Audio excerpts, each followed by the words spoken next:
Okay. All right, we're out in front of one of my houses. Right here today, to talk about a certain subject. First, I want to tell you, this is actually going to be a contract sale. So we're supposed to be meeting contract buyer here in a matter of a few minutes. So on this one, we bought for I think about $57,000. We can put about $25,000 into it. So we're going to be into it for about $80,000. I'm going to be selling this on contract for $140,000, which means I have about a $60,000 spread on it. We'll have good cash flow. We'll have a down payment from the buyer, so it ends up being a really good deal.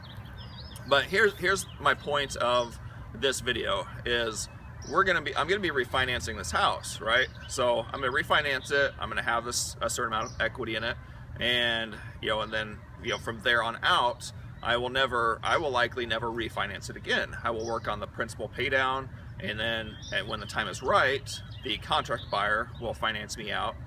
And if it was a rental, I would do the same thing. I would refinance it once in the beginning, and then I would allow principal pay down until it was paid off.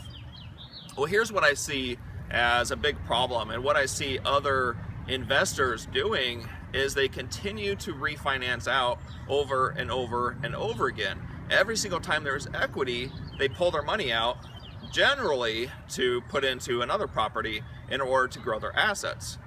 Well, I understand the theory in that, but here's the problem is that when we do it that way, we're not thinking of what the end goal is, right? We're not thinking of what, where we want to end up with these properties someday down the road, or even who we're going to be handing them off to, because that's pretty important to know.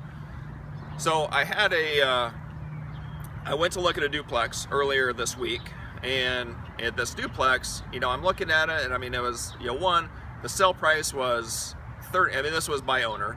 The sale price was about $30,000 over where it should have been. And they had some other properties they were trying to sell, so I started discussing with them. I said, you guys realize you guys are priced really high. I said, not even for me, but just for the market. You guys are priced at the very top, and these properties have work to be done, etc.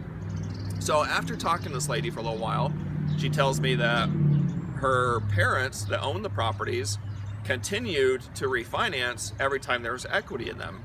What happened is now they have several properties that these kids, which they're 50, 60, 65 years old or so, these kids inherit these assets with no equity and no ability to do anything with them, right? So that's exactly the opposite of the position I want to end up with when I have all my assets paid off. I want to be able to give my kids a blessing or hand them over to the church or whatever I decide to do with them at that point, but I want them to be in a position to where they bless somebody else later on.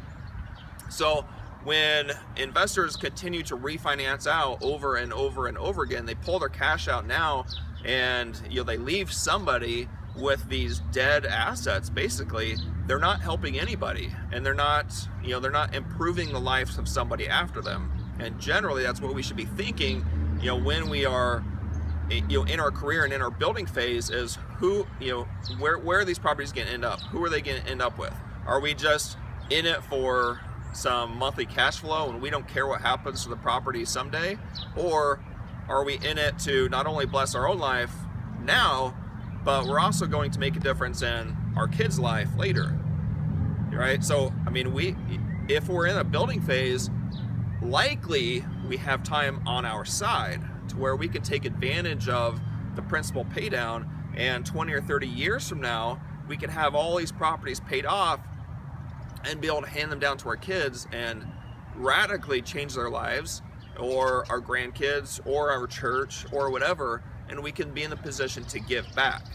So what my point is, I encourage you to think about your end game of this business and of your career, to figure out how to strategize and how to play the game smart now, so that you can take advantage of how to give back and stuff later.